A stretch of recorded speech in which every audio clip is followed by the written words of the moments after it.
Perkenalkan, nama saya Kiki Melati.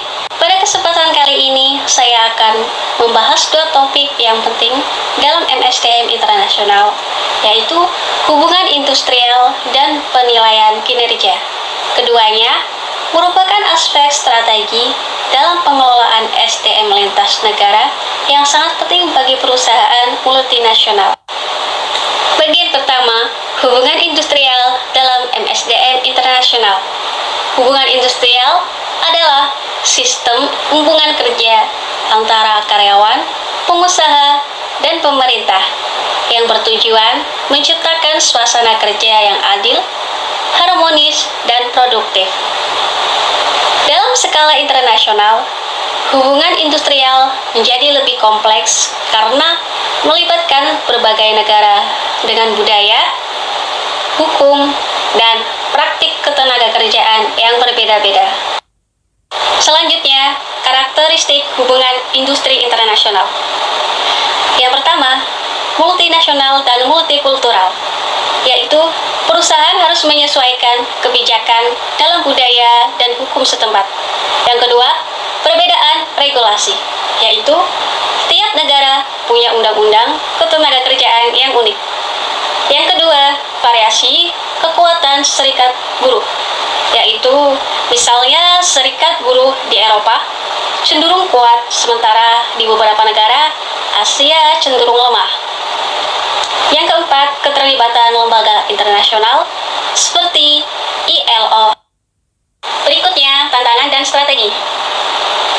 Tantangan seperti konflik budaya kerja, hukum ketenagakerjaan yang tidak sinkron, serta perbedaan ekspektasi antara kantor pusat dan cabang. Strategi yang digunakan antara lain, yang pertama, adaptasi lokal, yaitu menyesuaikan kebijakan SDM dengan konteks negara setempat.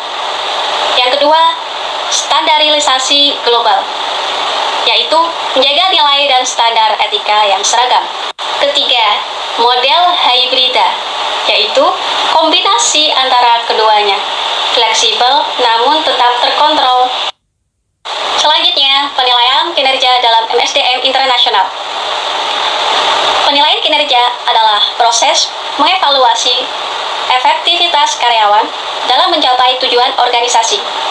Dalam konteks internasional, penilaian ini harus mempertimbangkan perbedaan budaya, standar, dan komunikasi. Berikutnya, faktor yang memengaruhi penilaian kinerja global. Yang pertama, budaya nasional, yaitu budaya individualis seperti AS, lebih fokus pada pencapaian pribadi, sedangkan budaya kolektivis seperti Jepang menekan kerja tim.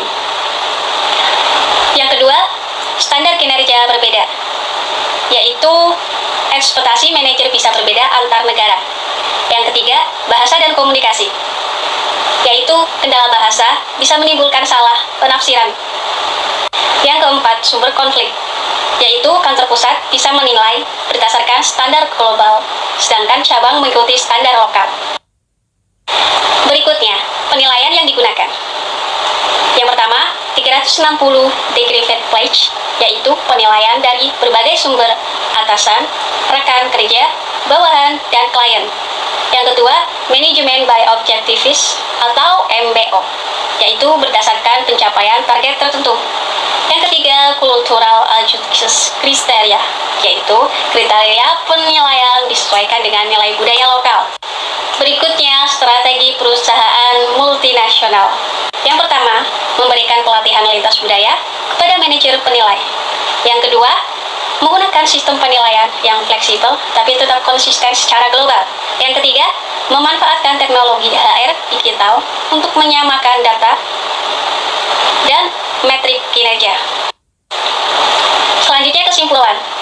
Hubungan industrial dan penilaian kinerja merupakan fondasi penting dalam pengelolaan SDM internasional. Keberhasilan dalam kedua aspek ini dapat menentukan seberapa baik perusahaan beradaptasi, mempertahankan karyawan, serta membangun harmoni kerja di berbagai negara. Terima kasih telah menyimak presentasi saya. Semoga materi ini bisa bermanfaat dan dapat menambah pemahaman kita dalam dinamika pengelolaan SDM dalam skala global.